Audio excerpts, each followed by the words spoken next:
What's going on again, Dream Treppers? I'm going to the top of the comp plan. Are you coming with me? So I was working in a shoe store when a well-dressed couple came in shopping for shoes, and I was helping them. The husband, Greg Boyko, asked me, out of curiosity, what else do you do? And I told him I was an athlete training for my combine, and that conversation led to an invitation to his bar where Greg introduced me to network marketing. And I wanted in, but I didn't have the money. So Greg made me an offer.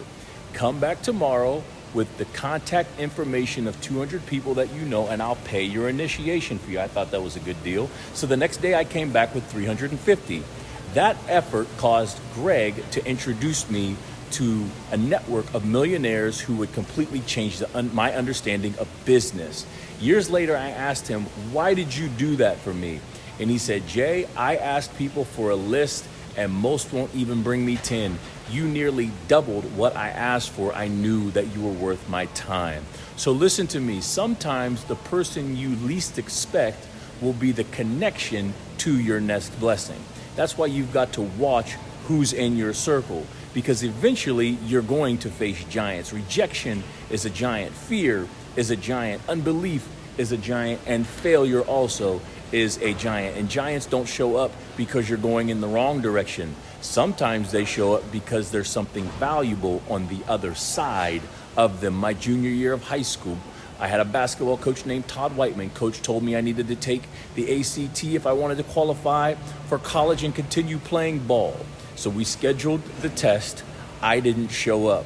Not because I didn't want my dream. I was terrified of failing. When Coach found out, he pulled me into his office and ripped into my soul. Then he said something I'll never forget. Do you want to get stuck here with all these people who doubt you and want to see you fail? And I shook my head no. He said, McDonald, you get your tail back up to that exam center and take that test. I went, I passed, I qualified, and what scared me almost became the very thing that moved me into my future.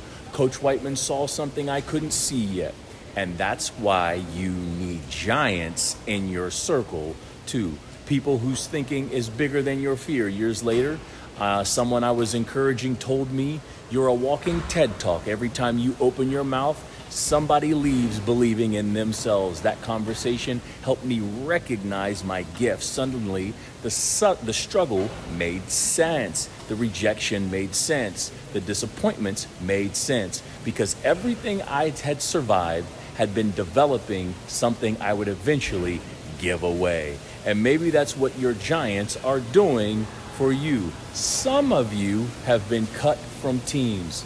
You've failed tests, you've gotten Fs, failed businesses, you've come from dysfunctional families, you've been doubted, rejected, and counted out. But you're still here. You're a warrior, and you're going to climb. People may celebrate you on the way up, and some of those same people may attack you, betray you, and expose or tear you down. But the real question isn't whether you can climb the mountain. What will you do when life knocks you back down it? Can you summon the will to rise again? Because giants are coming, but so are the right connections. So is your gift. So is your opportunity. And so is the person you're becoming. Don't run from your giants. Sometimes the giant standing in your way is standing directly in front of your next blessing. Fix that brain.